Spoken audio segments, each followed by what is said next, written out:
In the year 1914, Europe was full of tension and fear. The strongest countries in Europe were divided into two major alliances.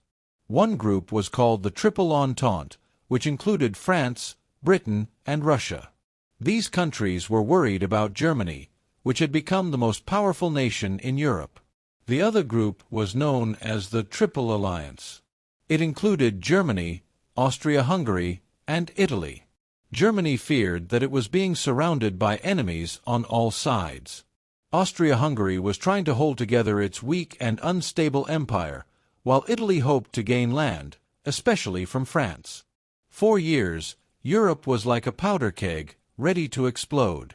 The spark that started the war came on June 28, 1914, in the city of Sarajevo.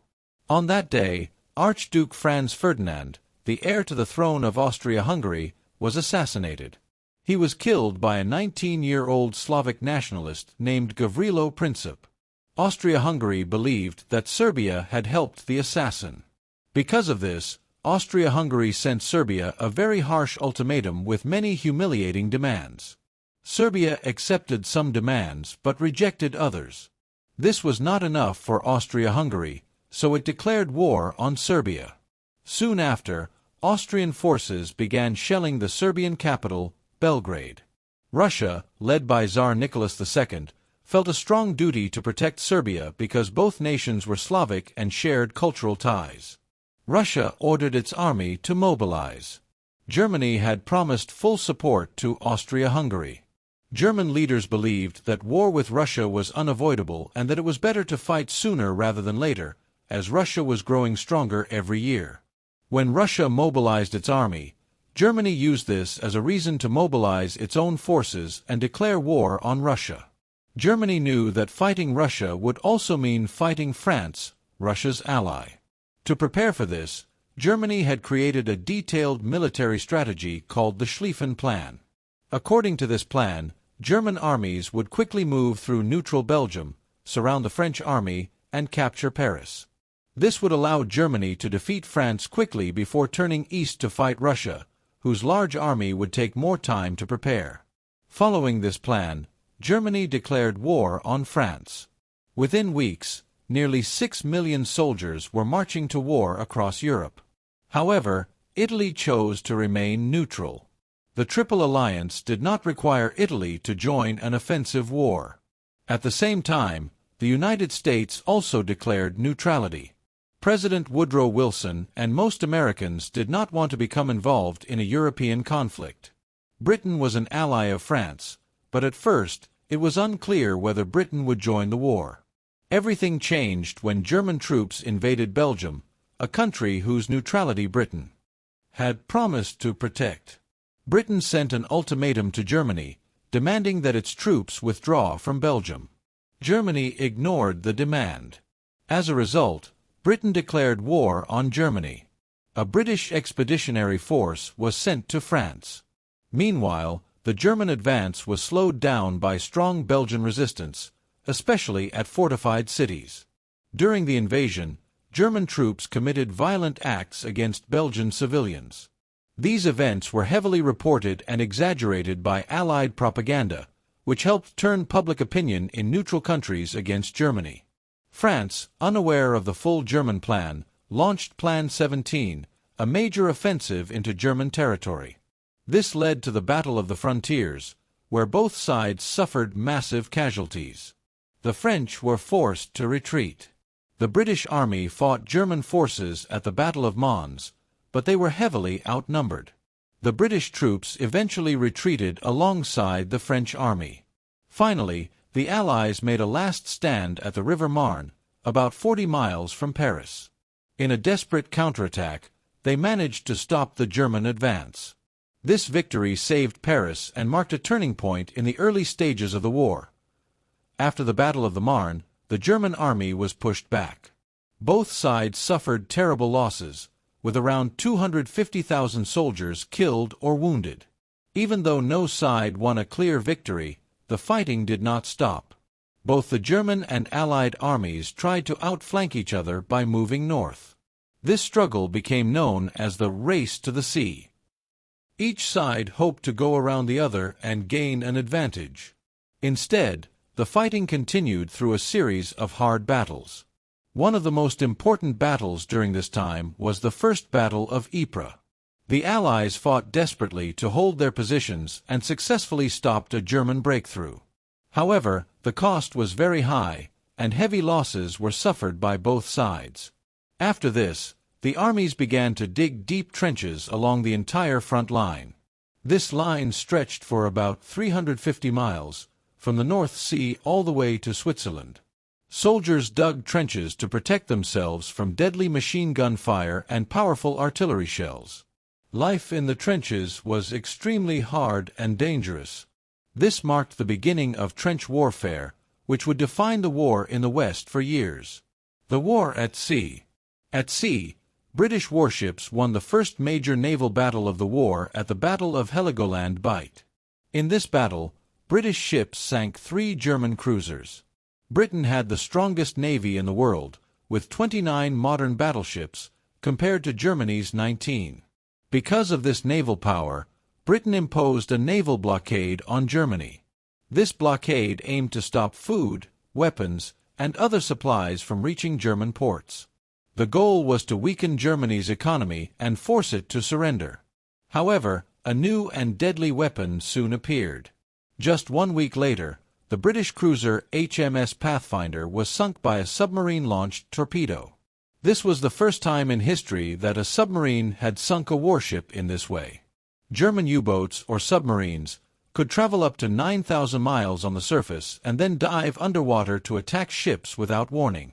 These submarines created a serious new threat to Britain's control of the seas. The Eastern Front. On the Eastern Front, Russian armies invaded East Prussia. At first, they believed they could defeat Germany.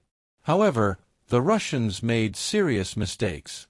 At the Battle of Tannenberg, German generals Paul von Hindenburg and Erich Ludendorff planned a brilliant counterattack. The result was a crushing German victory. Around 90,000 Russian soldiers were captured, and an entire Russian army was destroyed. One reason for Russia's defeat was that their forces sent radio messages without codes, allowing the Germans to listen in and plan their attacks. Soon after, the Germans won another major victory at the Masurian Lakes, forcing Russian forces to retreat again. In just 6 weeks, the Russian army suffered nearly 300,000 casualties. Austria-Hungary struggles. Meanwhile, Austria-Hungary faced major problems. Its invasion of Serbia ended in embarrassment after defeat at the Battle of the Saar. Austria-Hungary's attacks against Russia also failed badly, leading to heavy losses and retreat.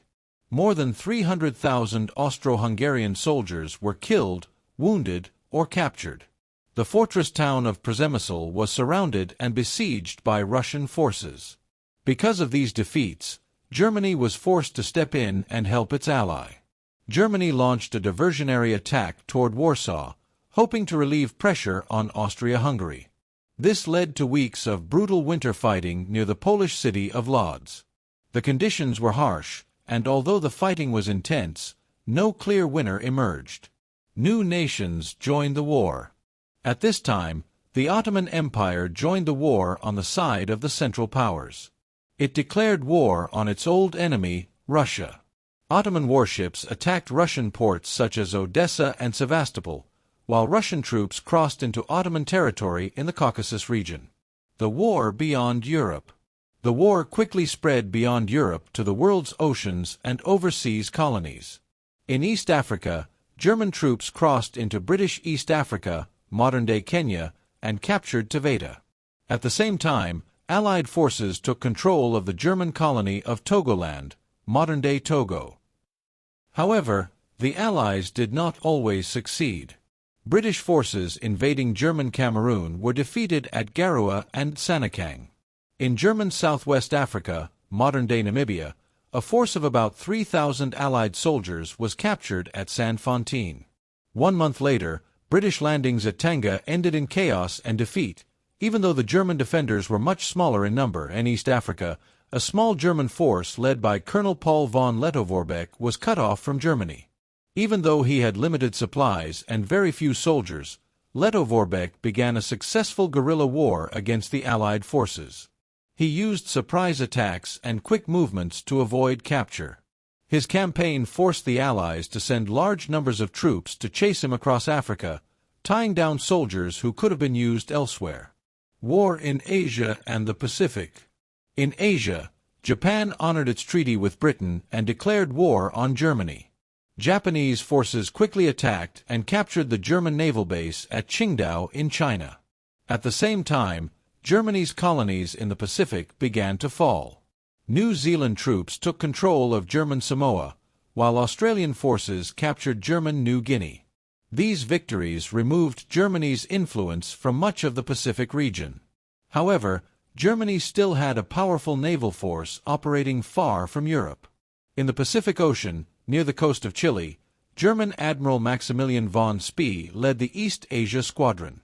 At the Battle of Coronel, his ships defeated a British naval force. 2 British cruisers were sunk, and all sailors on board were lost. 5 weeks later, von Spee encountered a strong British fleet near the Falkland Islands. This time, the battle ended very differently. 4 out of 5 German cruisers were sunk, and Admiral von Spee went down with his flagship, ending Germany's naval threat in that region. The Middle East and the Balkans. In the Middle East, British troops captured the Ottoman port city of Basra.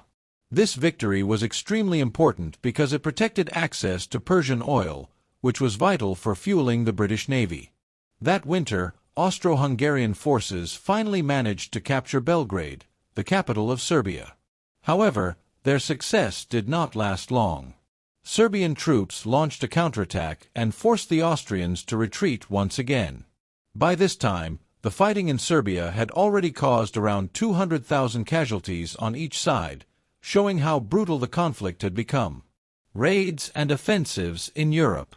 In the North Sea, German warships carried out a hit-and-run raid against towns along the English coast. They shelled Hartlepool, Whitby, and Scarborough, killing more than 100 civilians. These attacks shocked the British public and increased anger toward Germany. On the Western Front, French forces launched their first major offensive against the German trench lines.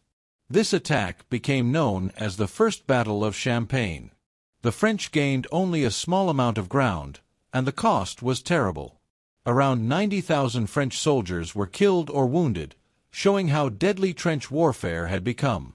Disaster in the Caucasus. In the Caucasus Mountains, the Ottoman Empire attempted a large offensive against Russian forces during the middle of winter. Poor planning and harsh weather turned the attack into a disaster at the Battle of Sarikamish. The Ottoman army suffered about 60,000 casualties, and many soldiers froze to death in the extreme cold.